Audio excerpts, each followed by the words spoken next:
तो आइए एक बार फिर से डेटा सेंटर में अब बात अवध की करते हैं। जी हां, अवध वही क्षेत्र जहां पर राजधानी लखनऊ भी पड़ती है, जहां रामनगरी अयोध्या, इस वक्त मैं रामनगरी अयोध्या में ही खड़ी हुई हूं। पीछे सरयू जी बहते हुए देख रहे हैं आप, और दीपावली के मौके पर वो अयोध्या में जो तस्वीर उभरती है ना, रंग बिरंगी, जहां लेजर शो हो रहे होते हैं, जहां घाटों पर लाखों दिए टिमटिमा रहे होते हैं। और ऐसे में अवध का ये आंकड़ा 118 सीटें विधानसभा की अवध रीजन में आती हैं। 2017 आप जानते हैं कि इन 118 में से 97 बीजेपी के खाते में गई थी। समाजवादी पार्टी ने 12 जीती थी, 3 कांग्रेस के खाते में गई थी, 6 बीएसपी ने हासिल की थी। लेकिन बड़ी जीत, बड़ा दबदबा जो बीजेपी ने अवध में बनाया था। शोभना, बिल्कुल, और अवध में भी बीजेपी का ही दबदबा है और अब तो भव्य राम मंदिर का निर्माण होने वाला है। पंकज झा का मैं एक बार फिर रुख कर लेती हूँ। पंकज झा, अगर हम अवध की बात करें, जिस तरीके का प्रदर्शन बीजेपी का 2017 में रहा, क्या भव्य राम मंदिर का निर्माण क्योंकि शुरू हो चुका है और सारा क्रेडिट बीजेपी ले रही है, 2022 में बिल्कुल वैसे ही आंकड़े हमें देखने को मिलेंगे या कुछ बदलाव हो सकता है? देखिए, ये जो इलाका, यहाँ सबसे कमज़ोर अगर कोई पार्टी है तो वो है बीएसपी। और यहाँ अगर आप देखिए तो बीजेपी को एडवांटेज है दूसरे क्षेत्रों के मुकाबले। जो अभी हम पूर्वांचल की बात कर रहे थे, उसके मुकाबले अवध में देखिए तो बीजेपी थोड़ी सी कंफर्टेबल पोजीशन में है। समाजवादी पार्टी भले उसे टक्कर देती हुई नज़र आ रही है। और जिस अयोध्या की बात रोमाना कर रही थी, हमारे सहयोगी अजय हैं, जिस अयोध्या से ये कहा जा रहा है कि इस बार योगी आदित्यनाथ चुनाव लड़ सकते हैं, अगर वहाँ से वो चुनाव लड़ते हैं तो बीजेपी को थोड़ा सा और फायदा होगा, क्योंकि योगी वहाँ खुद चुनाव लड़ेंगे। तो अपने आप जो राम मंदिर तो नैरेटिव में है ही, चुनावी मुद्दा है ही, लेकिन योगी के वहाँ चुनाव लड़ने से फर्क पड़ सकता है। ठीक है पंकज झा, तो योगी अगर अयोध्या से चुनाव लड़ते हैं तो ये बयार जो है वो बीजेपी की तरफ मुड़ सकती है, ये पंकज झा कह रहे हैं। अजय दुबे का मैं रुख करना चाहूंगी। अजय दुबे अयोध्या में मौजूद हैं, वही अयोध्या जहां से पूरा एक नैरेटिव खड़ा करने की कोशिश बीजेपी की कि देखिए योगी हैं उपयोगी उत्तर प्रदेश के लिए और भव्य राम मंदिर बीजेपी बना रही है। अजय दुबे, क्या बयार अयोध्या में?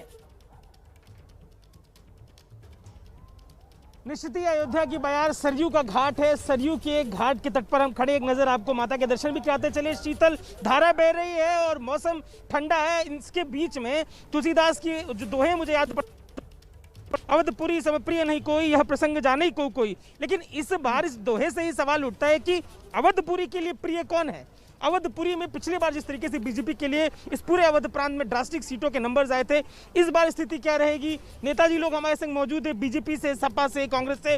कैसा, क्या भूमिका लग रही है? किसके लिए प्रिय है अवध नगरी? अवध नगरी किसको प्रिय पसंद कर रही है? अवध नगरी सब भारतीय जनता पार्टी के कार्यों से अवध नगरी पूरा भाजपामय है और पूरा भाजपा अवध नगरी पर राज करेगा। अवध नगरी के लोग भाजपा को ही लाएंगे और भाजपा का ही झंडा परचम होगा। क्या भैया लग रहा है आपको? सपा के नेताजी बताइए, टोपी आपकी लाल है, रंग लाल आएगा कि अवध में भगवा जी से चढ़ा है? बिल्कुल रंग लाल आएगा, हनुमान जी का रंग है। अब की अयोध्या की जनता ने इनको 5 साल झेला है।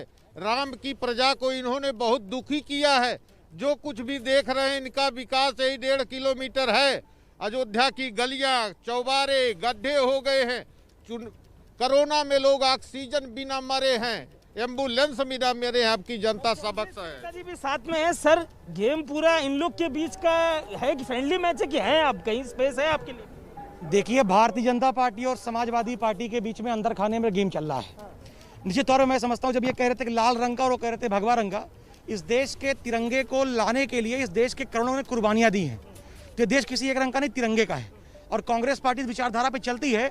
जब ये कह रहे थे कि यहाँ पर, आपने पूछा ना कि कौन यहाँ पर राज करेगा, तो यहाँ पर वो व्यक्ति राज करेगा जिसने राम की पैड़ी बनवाई। जब तत्कालीन मुख्यमंत्री श्रीपति मिश्रा जी मुख्यमंत्री हुआ करते थे, जिस घाट पर दिया जलाकर भारतीय जनता पार्टी रिकॉर्ड बना रहे हैं, इस घाट को बनाने का काम कांग्रेस पार्टी ने किया था।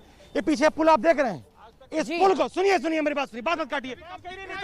कांग्रेस ने जो राम की पैड़ी बनवाया था, कांग्रेस ने जो राम की पड़ी का निर्माण कराया।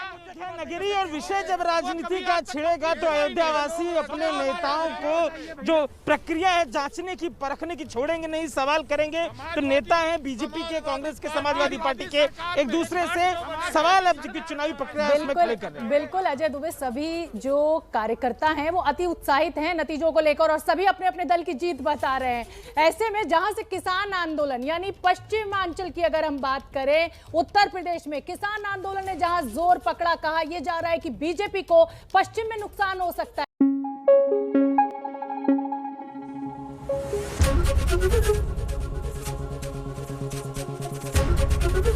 एबीपी न्यूज आपको रखे आगे।